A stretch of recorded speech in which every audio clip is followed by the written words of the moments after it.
Cinema actor Jethwani గారి కేసులో ఏం చేశారు పోలీసులు? సిఐడి ఛార్జ్ షీట్ దాఖలు చేసింది. ఏమని చేసింది? జత్వానీయే నిందితురాలు, ఆవిడే బాగా ఎక్స్ప్లాయిట్ చేస్తుంది మగోళ్ళని అని చెప్పని చేస్తుందని చెప్తున్నారా? హనీ ట్రాప్ వేస్తుందని చెప్తున్నారా? ఇందులో నేను ఒకటే మనం వేరేగా ఏం మాట్లాడుకోక్కర్లేదండి. పోలీసు వ్యవస్థకి ఇది ఒక హెచ్చరిక. ఆంధ్రప్రదేశ్ రాష్ట్రంలో ఉన్నటువంటి పోలీసు వ్యవస్థకి ఇది ఒక హెచ్చరిక.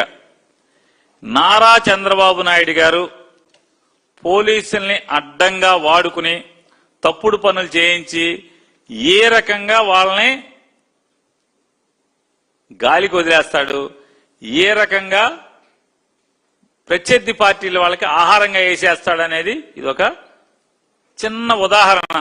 నారా చంద్రబాబుని నమ్ముకుంటే ఏమైపోతారు, శంకరగిరి మాన్యాలు ఎలా పట్టిపోతారు అనేది ఆ కేసులో ఎఫ్ఐఆర్ కట్టిన ఇన్వెస్టిగేషన్ ఆఫీసర్స్ కానీ, ఎంక్వైరీ ఆఫీసర్స్ కానీ, డీజీపీలు కానీ ఎవరెవరైతే దాంట్లో కాలెట్టి చూశారో, వాసన చూశారో జత్వానీ కేసులో అందరూ కూడా ఖచ్చితంగా ప్రాయశ్చిత్తాన్ని చేసుకోవాల్సిన పరిస్థితి కనపడుతుంది.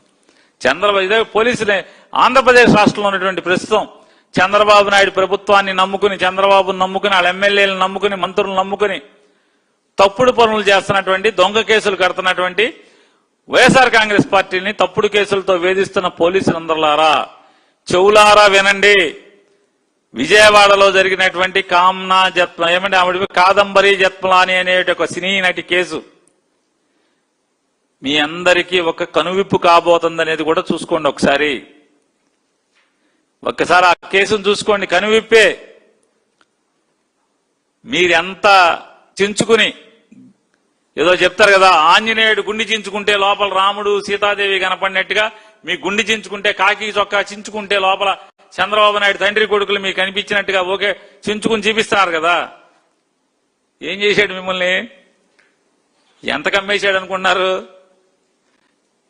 కడప స్టీల్ ఫ్యాక్టరీకి అమ్మేశాడు మిమ్మల్ని. ఎంత తీసుకున్నాడు? 300, 500? ఎంతకో అంతగా మొత్తం మీరందరూ అయిపోయారు. ఎవరెవరైతే జత్మలాని కేసులో ఆ అమ్మాయి ద్వారా అమ్మాయిని తీసుకొచ్చి కేసులు కట్టించి ఎంక్వైరీ చేసి రిపోర్ట్ ఇచ్చిన డీజీపీ, మాజీ కేసులు కట్టిన వాళ్ళు, ఎంక్వైరీ చేసిన వాళ్ళు, తోటి డీజీపీలని అరెస్ట్ చేసిన వాళ్ళు, తోటి ఎస్పీలని, తోటి ఐజీలని ముద్దాయిలు చేసిన వాళ్ళు,